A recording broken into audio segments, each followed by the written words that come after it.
I love you.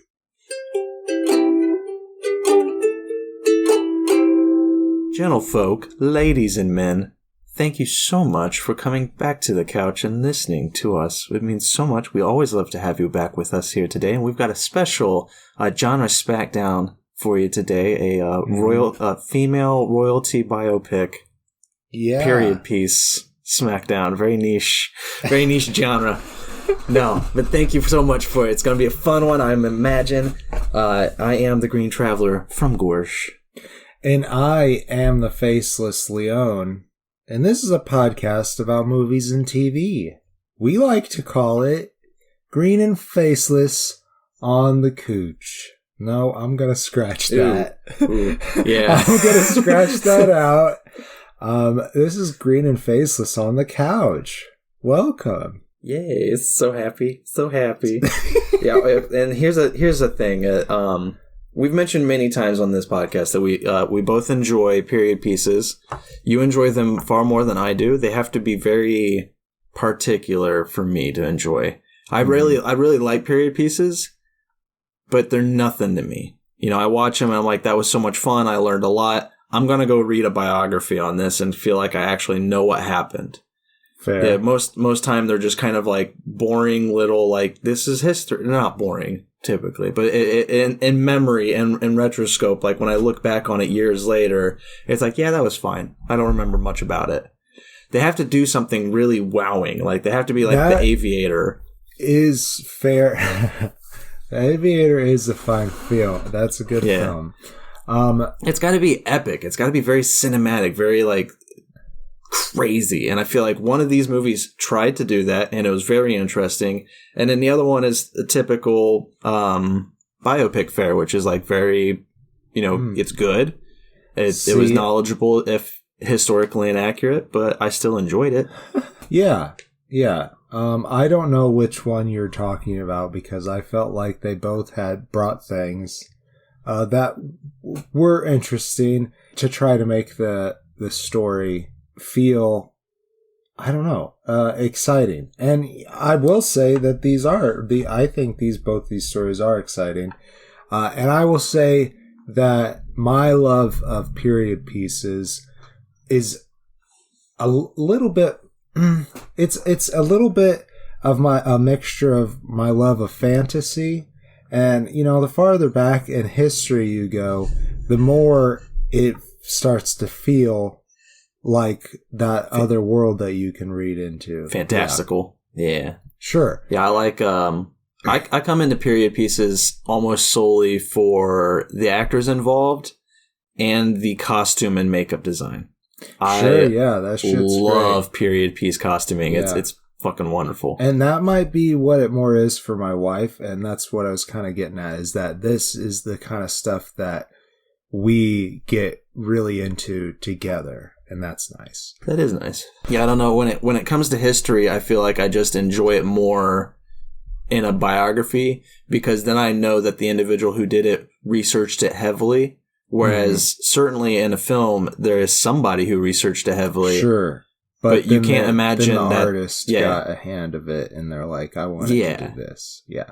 Yeah, because because with these two films, what I was to give the declarations of which ones I was talking about, Mary Queen of Scots has a lot of historical inaccuracies and felt very much like just the run-of-the-mill historical period piece biopic. It's good. It's entertaining. From what I read, there was a lot that historians hated about it. And then Spencer tried to add a psychological flair to a period piece biopic, and I fucking loved that. And it was kind of riveting because it was like this is a biopic, and we're going to take it up a notch and try to add a little bit of another genre into it. And I was like, I applaud that. That's pretty good. Yeah, well, it also works given how much the character was struggling at the time. Let's talk about Mary Queen of Scots. Mary Queen of Scots, the title character, played by Saoirse Ronan. Both the leading ladies in this do excellent. And I say leading ladies, but Margot Robbie as Queen Elizabeth I, she really is a side character, but there is quite a bit of focus on both characters. I feel like they do a lot to try to make them out as sister queens. Even saying as much over and over again. That's probably, I didn't do much research on the accuracy. It seems like you did a little bit more than me. I didn't do a lot. Kind of like my history is very broken.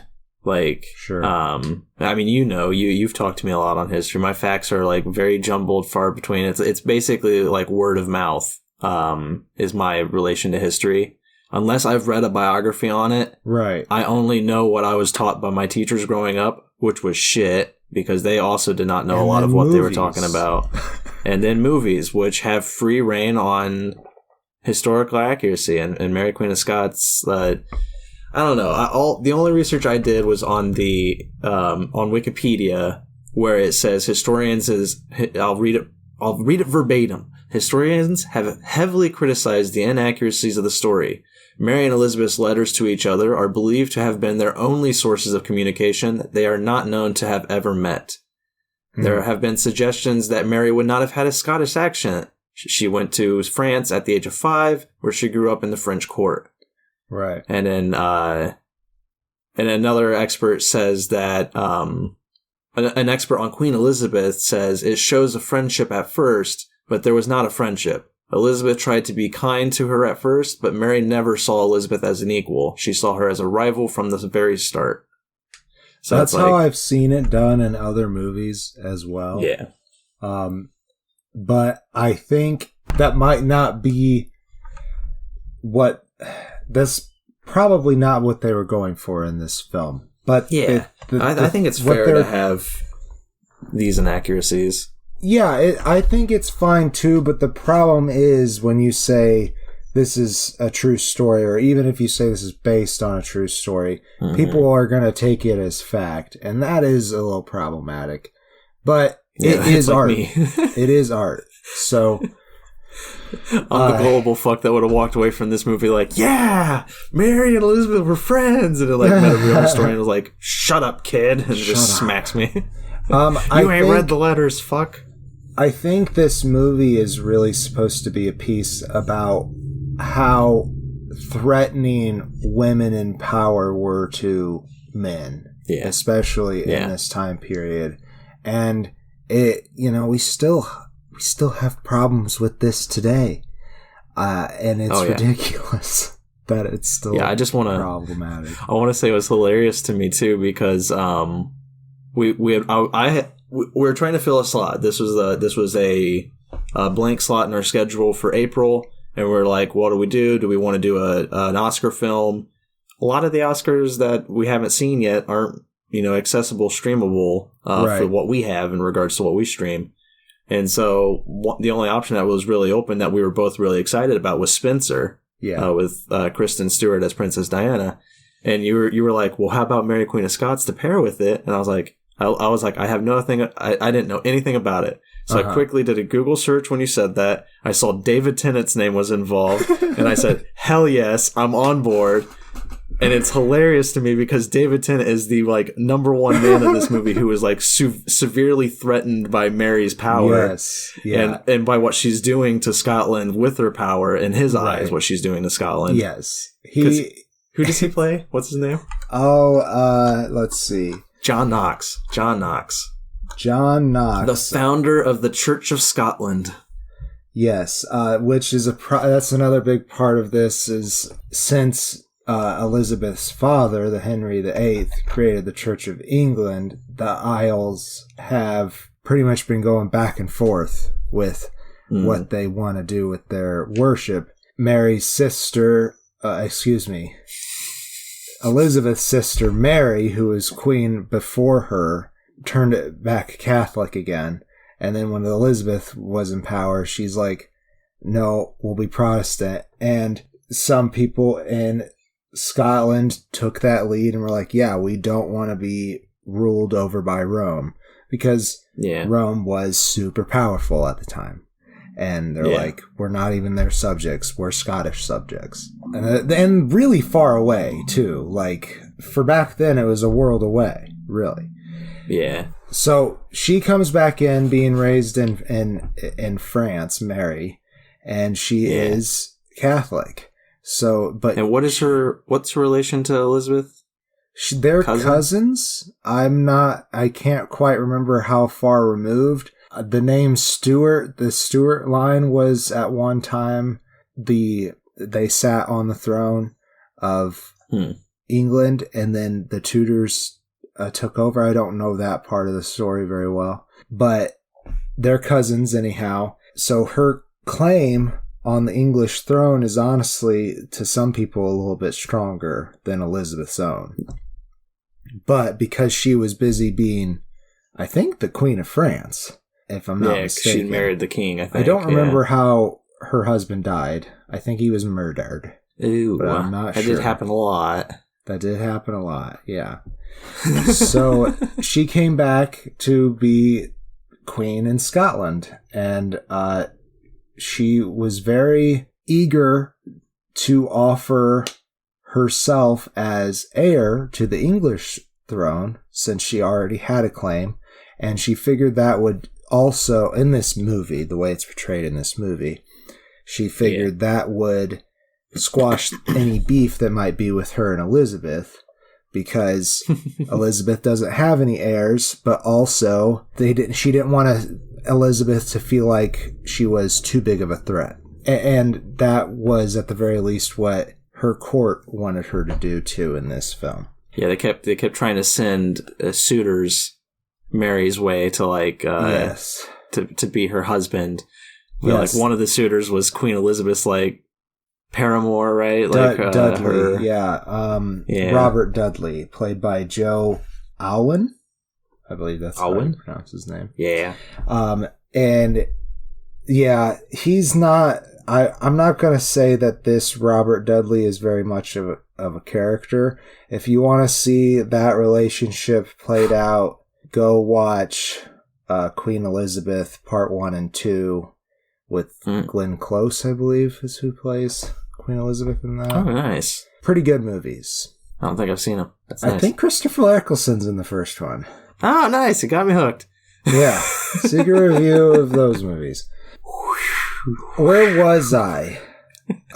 So they were trying, there's a lot of political intrigue going on. England wants her to marry a British subject to keep an eye on her, basically, and maybe get control over her. She refuses Dudley, mostly because she knows that Queen Elizabeth really doesn't want her to marry Dudley, because and the Queen Queen Elizabeth, rather, they're both queens, was suffering what was probably syphilis at the time, and that messes with your head. So she does make some bonkers decisions, and it goes back and forth on what she wants a couple of times in this film. And the makeup on Margot Robbie, yes, when she has the condition on all over her face, freaking great. And then really that's where you also get the pale faced Elizabeth that we see in the portraits and everything, because she would heavily make up her face, and it's really well done. I really enjoyed Margot's performance in those moments. The costuming's pretty good. I don't know on Elizabeth, it seems pretty damn accurate, but that's because we have a bazillion portraits. Right. The other side of things, the Scottish side of things, I'm not sure how accurate their clothing is, but I really liked the costuming. And going back to David Tennant, you can't even tell it's fucking David Tennant until he starts. I know talking. When he showed up, he's got this huge beard, and he's all cloaked hair. And everything. Yeah, he looks so good. I loved it. The cloak is so big, it doesn't leave him look like it's the same body as it's supposed to be. Yeah, I mean once he speaks, though, then you're just immediately yep, that's the I was wait, who the fuck is... Because I forgot he was in this, and I didn't look up the cast list beforehand. So for me, it was who the fuck is that? And I was just sitting there, and then all of a sudden, out loud, I'm like, that's David Tennant. And Sarah's like, holy shit, that's David Tennant. Yeah, once he spoke about once he got an "ak" in there, they were just like, "Oh, David." He is really good in this, but you hate his guts at the same time. You do. He is a very is misogynistic the right word? Yes, I would say so. He is very against being ruled by a woman, but that's what I was trying to get to. The religious aspect, he's just completely against it from the beginning because she is Roman Catholic. She comes in, and originally he was a part of her court, and she says, "I want to have religious freedom in Scotland so that people can worship how they wish." And he was like, "That's not going to work because we're Protestant now." Yeah. and she was just immediately like, "Well, you're no longer part of my court then." Yeah. Toodles. It's like, if you can't respect that I worship a different religion and that I'm cool with you worshiping a different religion, it's all... She even says at one point, it's all the same God. Yeah. If she actually said that, I don't know. But... Right, that's the thing with films like this, because with Spencer, you don't care too much, I feel like, about whether or not it's being fairly historically accurate, because the story is very intriguing. The changes, the psychological aspect, it's all very intriguing. Whereas with these kind of I hate to say textbook, because this isn't textbook. But kind of like the run of the mill historical period piece biopics like this, you spend a lot of it wondering, it's just like, oh, that was a great moment, but I don't know if that actually happened. You know, there's so many times where I'm just like, I don't know what's real, what's to believe, what's just story, what's just message even. And even beyond that, like, we only have what historians might have said secondhand, or the letters that people sent back and forth, or legislation or proclamations. Right. That's all we have. We don't have the people's actual intentions and thoughts. Right. And that's why it's like, that's why I do try to ignore my feelings on it. Because as you said, for the most part, it's just an entertaining way to tell you what happened. Right. And I do enjoy that. I don't want to come off sounding like I hate these kinds of films, because I don't. I do enjoy them. I just don't remember them. I remember more reading a heavily researched biography that comes as close as possible to the actual accurate events. And, you know, it's like, for a lot of people, those are kind of very dry and very boring. Right. But I love that shit. That's my preferred way to read history, is that deep dive into one sole individual. Right. So it's like, this movie definitely has added both, you know, Queen Elizabeth and Mary, Queen of Scots, both of them to my want to read list, of course. Right. I mean, Queen Elizabeth was already on there, but Mary, Queen of Scots wasn't. So now she's added on there. So I do give it props for that. I will say also, this is based off of a 2004 biography, Queen of Scots, The True Life of Mary Stewart, by Beau Willimon. Well, maybe it's not. interesting. No. I'm curious what the historians have to say about that tome. Yeah, actually, I will. I'm not sure. That might be a movie, because Beau Willimon was the writer of this screenplay. I might not have written down who the writer of the. Oops. Oopsie. Well, I do know that they've done this story, John Guy, several times. My favorite account is probably Monty Python's sketch. That's one. Are you Mary, Queen of Scots? Oh yeah.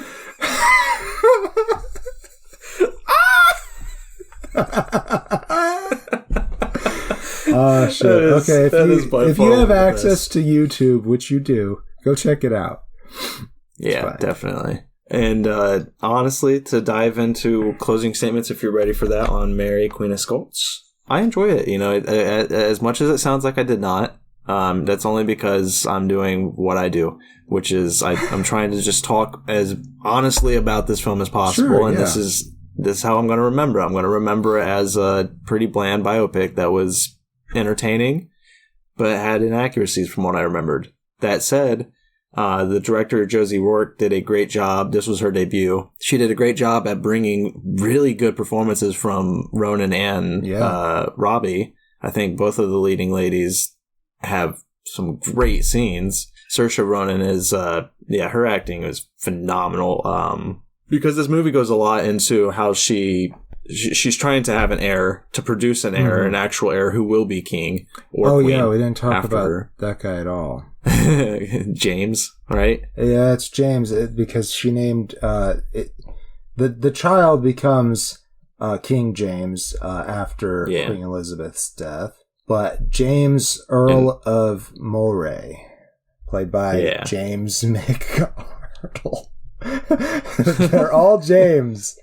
They are. That's great.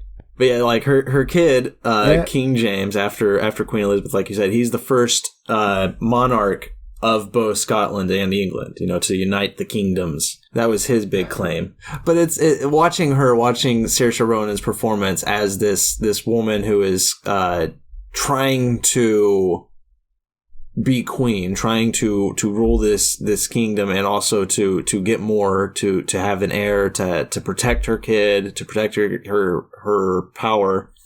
It's very fascinating. It's really well done by her. Great performance all around. But again, overall, I'm not going to remember much, so I do give it 2.5 stars. I'll probably watch it way later down the line again, but it's nothing I'm going to come back to, Right. So I kind of felt similarly when I first watched this, that I wasn't sure that I'd come back to it. Well, on second watch, I liked it more. So I can't say that I will come back to it again and again. And I'm not going to say that it's ranked high on my list of historical biopics, which I guess all biopics are. But True.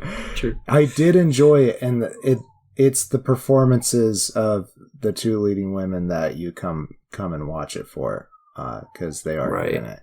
Jack Lowden played Henry Darnley, Mary Stewart's husband. And he was, and he had some, and I don't know the historical accuracy on his infidelities, I will say. Sure. And including the historical accuracy of Mary Stewart's, I don't know what you call. What was her? Who was the guy? Who was the? He was a bodyguard, confidant. I believe David Rizzio. Yes, David Rizzio. Thank you. Here played by Ismael Cruz Cordova, which I guess historically people thought, and it might just be because of like how this movie portrayed it, which was it was a slandering. But people think historically that she and that David Rizzio might have actually been the father of her son of James. Well, this kind of portrays it that is absolutely not the case, and that it was a cover up for Henry and David's relationship. Spoilers. Exactly.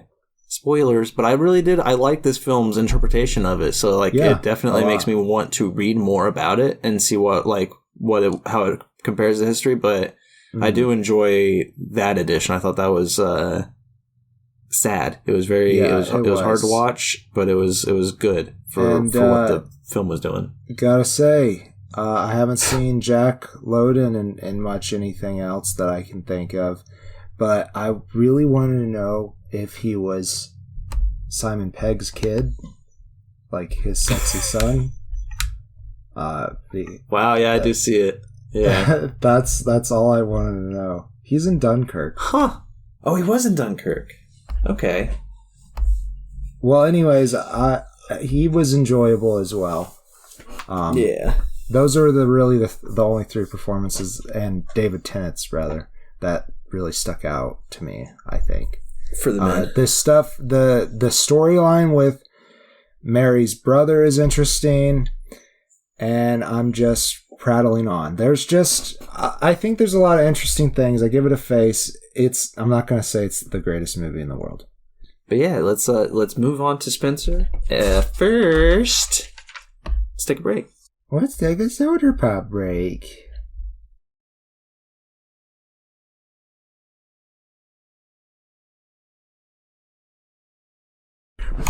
Merry Christmas, or Happy Christmas, as they say. Happy year, happy end of the times of the year of the days.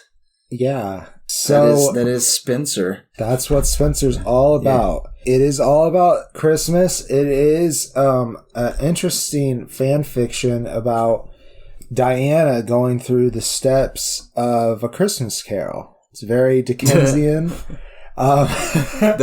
It does one of my favorite things too that I've seen in a historical biopic. It opens up, I don't remember the precise wording, but it opens up saying a fable of a known tragedy or something like that. Huh. It's not claiming, it doesn't come up say based on true events. It says a fable of a known tragedy. And I like that a lot because it's basically saying up front, hey, there's probably going to be historical inaccuracies here. This is just a tale about Princess Diana. We're aware. And I love that because Diana Spencer, she became, she was born into royalty.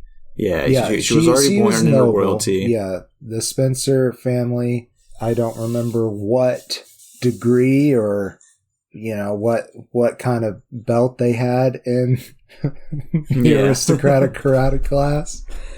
But she becomes princess. Yeah, she married Prince Charles, son of Queen Elizabeth II, right? She's number 2, right? Our That's queen. Right. Yes, she's only the second Elizabeth queen. Yes. Yeah, and she's the longest lived. They're both so iconic. It's crazy. It is crazy. Charles is heir to the throne. And so, Diana has a lot of media attention because she is, she could be queen one day. She is she's married to the heir apparent. And it weighs so heavily on her also because her husband just cheated on her. And almost immediately after they get together, that the affair starts with, her name was... I don't know it either. It's his current wife. She does not really... There we go. I believe it's Camilla Parker Bowles. And she's portrayed only very slightly by Emma Darwall Smith. She's just happens to be there. She does not have a speaking role. This film, but she's wearing the same pearl necklaces, though. She is, and that is a big problem for Diana. She's always been a person. Well, at least from this movie's perspective, she can get in her head about these things. She thinks that everyone's against her, and yes, her husband's cheating on her. And very obviously so. Yeah, because as she even says, if you're gonna buy me a gift, don't buy her the exact same one. Yeah, she is so on focus in regards to the paparazzi and everybody wanting to take photos of her, and she's trying to express herself, trying to figure out how she can even express herself while still being royalty, while having all of this frickin' attention and all these rules, all of these traditions. Everything's just kind of imposed upon her. And this whole movie takes place during just one single, kind of like a weekend. Maybe it's not even that long. It's a Christmas days around Christmas. These people don't have jobs, so no, the weekend doesn't exist for them. They retreat to the Queen's Sandringham estate in Norfolk. And Diana's dreading it. She's dreading these few days, holed up with all of the nobility, all the royalty, and the stupid traditions, the long-ass kitchen table where everybody eats at, and you have to eat it very quietly and politely, and you gotta slurp the soups with your pinky up. She hates it. And it's getting in her head. And when she gets to the estate, she just kind of feels like she's being watched. Everybody knows everything. The royal family always, they hear everything. The hands, the help, the maids, the butlers.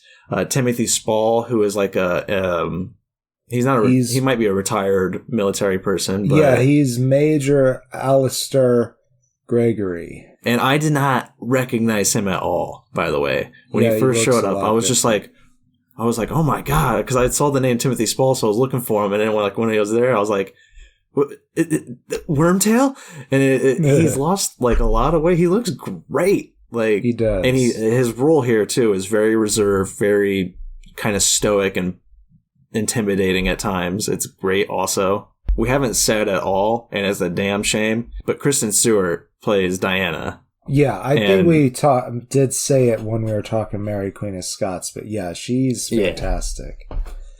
And like, so here's the thing. I thought she would, like, without even having seen this film, I thought she would have won the Oscar. I haven't seen The Eyes of Tammy Faye, I think, is what won Best Actor. Oh. Let's see here. Hold on a second. Let me double check. Yeah, Jessica Chastain, she won Best Actor or Best Actress Oscar. Haven't seen it. We'll have to see it, I'm sure, someday. Because I need to know why Kristen Stewart didn't win, because her performance in this was phenomenal. It was pretty awesome. I think it's really good. Correct me if I'm wrong, but Kristen Stewart is American. I believe so. Yeah, I thought she was. Let's see. Yeah, an American actress and filmmaker. Yeah, so I do feel like, we have a bazillion and one. I don't know. You always see the reverse. Yeah, you always see British actors playing Americans. Yeah, you don't typically see true. Americans playing British actors. Well, at least nowadays, I feel like it happens a lot less, and that's because we have so many great British actors. So I am kind of curious if somebody feels that maybe their role is taken to play a very iconic person in their culture today. Probably. Really. Yeah. I mean, and I understand that. Again, where I come at it with the acting spectacle is like, one, you should try to be inclusive in all ways. But like when it comes down to the best actor possible, though, like I do think that you should look for like the best possible actor. What I was trying to say doesn't even I don't want it to detract from how great Kristen Stewart did in this role. It's the best thing I've ever seen her in. Yeah, really. She really surprised me. Like, I mean, I always thought she was, I've always liked Kristen Stewart. She was one of my childhood crushes. Even though I didn't like the Twilight films, I watched Twilight them for her. Years, it was like, okay, Kristen, we're just going to let you finish this, and then maybe I'll jump back on board. No, honestly, I always kind of, and I'm sorry, Kristen, but I always kind of just envisioned you as like the dopey teenage character, and that's just because that's what you were getting as your roles. Yeah. So I can't blame you for that. And there's been times where you've done that so well that I've been like, wow, that was great. I can't remember this one particular film. It was an indie film, and it was some trailer park stuff in a desert. I can't remember what it's called, but it was really good. I don't think I've seen it. I really haven't watched much that she's been in. There's a horror film I know that I've seen her in that I can't remember.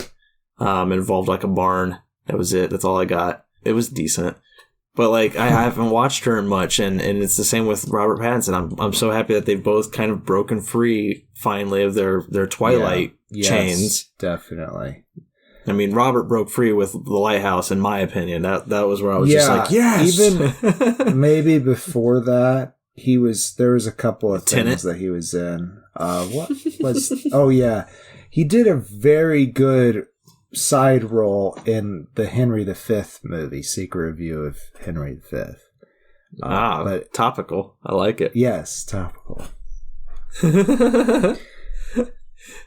But... I guess to get back to Diana, though, the crux of the story is her dealing with, all of that weight while simultaneously, like, her mind is kind of crumbling from the stress and everything. Right. And there's also the added psychological aspect of everything, which is when she got to the estate, there was a book in her room about Anne Boleyn.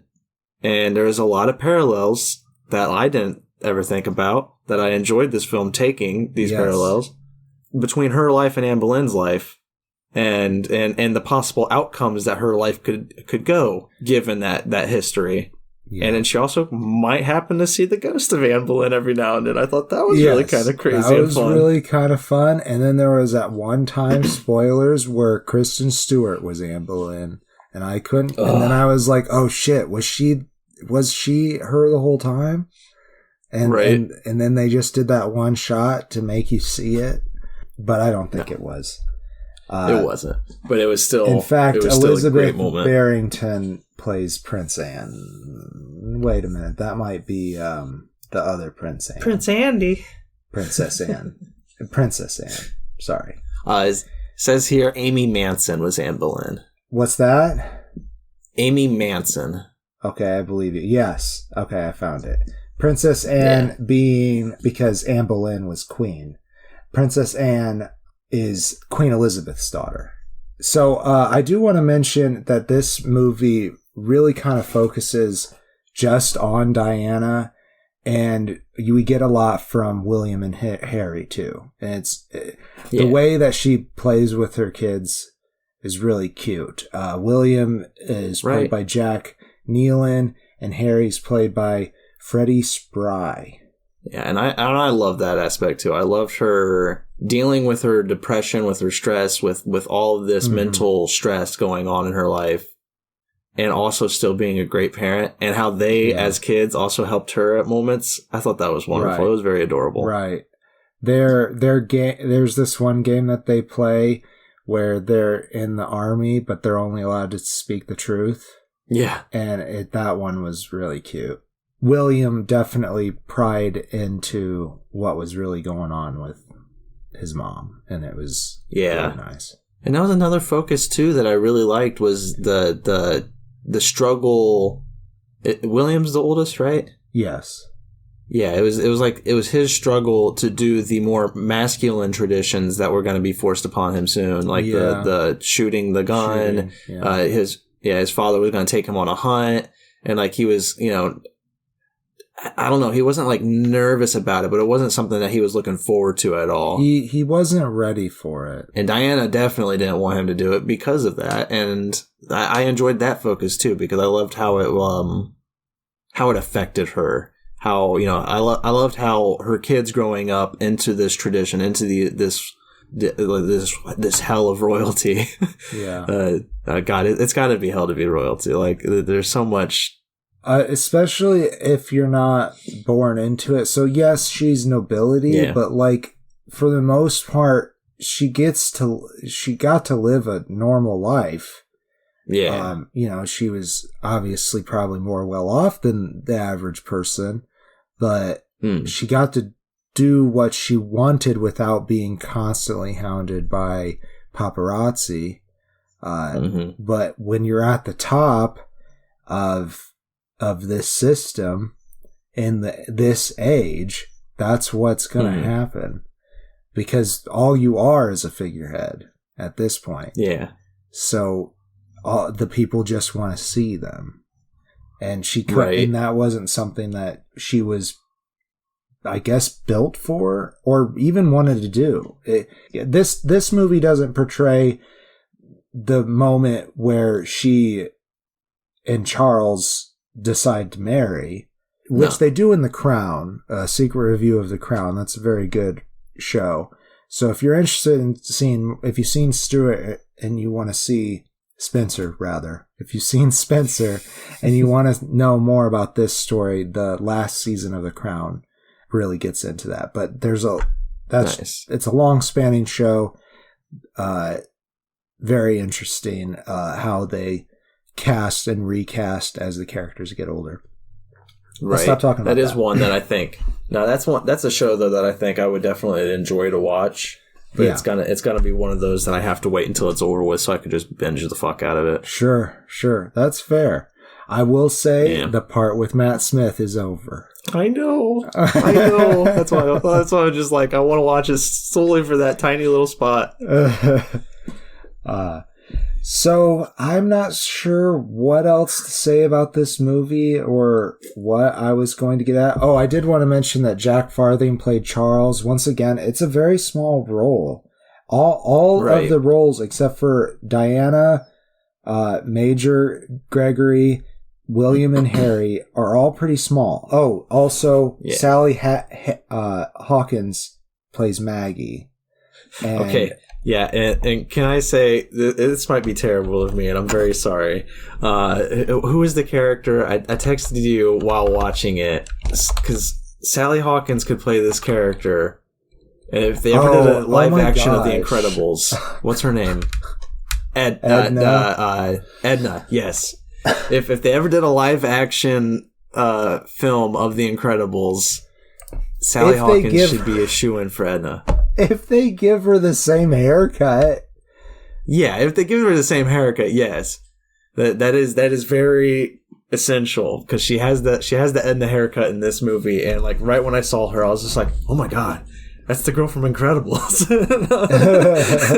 She was pretty freaking amazing in The Shape of Water. Yeah, she was. So she's a great actor. She is a great actor. So if she wanted to play Edna, she could do it. And I don't mean it as an insult. I'm sorry if it comes across as an insult. It's not meant to be. It was purely like I saw her and was like, oh my god, that's like tit for tat. It's perfect. But she plays here Maggie, the dresser, the royal dresser for Diana. And like her only source of kind of comfort within this entire estate. It's the only person she knows and can kind of trust, that because everybody else, they all tell each other everything. You know, the royalty knows all. They hear all. And there's even a moment where she's walking through like the dining room in the workplace, like the workers' spot, in the kitchens and everything. And there's like a sign that says they can hear us, or they can hear you. And I was just like, that's nice. There's so many like quiet, tiny details in this film that is just really back up the psychological aspect of it. It's true. It's true. And, you know, if that sign's really there, just to explain it a little more, it's for the servants to know that the people dining above them can hear them. Right. But it plays into Diana, what's happening in Diana's mind. Yeah. And I love that. And, you know, I guess to go into my closing statements, like, I highly recommend this film. I think it's really good. The cinematography from Claire Mathon is beautiful. She has a lot of very still nature shots that are just gorgeous. And then whenever you have like these close-ups of the people, they kind of feel warm, a little fuzzy, a little diluted. Like it's very of the period feeling. Yeah. And like it's beautiful. It's really good cinematography. The music's from Johnny Greenwood of Radiohead. He does a lot of, we've talked about him with Power of the Dog. He did the score for Power of the Dog, but he is also a constant collaborator with Paul Thomas Anderson. Like he did the There Will Be Blood score. So like, he's one of my favorite composers in the business, and I was surprised to see his name when I started watching this. I was not expecting that, and it popped up, and I was like, ooh, I love Johnny Greenwood. It's like, this is fabulous. Yeah, I highly recommend it. I think the comparisons with Anne Boleyn are wonderful. I love the psychological aspect of this. Like, this is what you need to do if you're going to do a period piece biopic to get me entertained. Right. Is you have to ramp it up. You have to go just a little crazier with it. To make it different. Or the story itself just needs to be super compelling, which this was. And it's directed by Pablo Larraín, who did another biopic called Jackie with Natalie Portman as Jackie Onassis Kennedy. Wow. I forgot about that movie, and I have not seen it. I was going to say, I haven't seen it either, so like I feel like this would have been a good pairing with that just for a director focus. Yeah, that would have been. But I had completely forgotten that was even a thing. Like, I didn't know anything about it until I watched this and was like, why do I know the name Pablo Larraín? Never seen one of his movies. I just have heard about one. But he does it's great. I actually want to see Jackie now just because of this. Yes, definitely. This was a really good look at Princess Diana, and it's wonderful. Highly recommend it. 3.5 stars. I give it a face. It is a very good film, and I do highly recommend it. And just to jump to the next segment, I will give it the trophy of this genre, Smackdown, over Mary, Queen of Scots. Even though I do think that's a fun movie, I feel like you get involved in that world and the political intrigue in that. But just from the psychological analysis of this character, just from that standpoint alone, this beats it out. For sure. I keep on calling it Stewart. It's called Spencer. Yeah, that's my dyslexic brain too. You talk about Mary Stewart and you want to call Diana Stewart too. and also Kristen Stewart. I mean, geez. And Kristen Stewart too. Yeah, that's true. I wasn't double thinking whammied. Oh, but I think that's it. I think that is the show. Thanks for listening. We always love to have you here, Couch Potatoes, and I am and always will be the Green Traveler from Gorsh. And I am the Faceless Leon. We'll see how I feel about it next Tuesday. Safe travels and good night. Green and Faceless on the Couch is a proud production of FictionWorks 19. Are you a fan of the show? Feel free to contact us at greenandfacelessfans@gmail.com or visit our Patreon page at patreon.com/greenandfaceless. Don't forget to comment, like, and subscribe, or rate us on Apple Podcasts. Thank you so much for listening.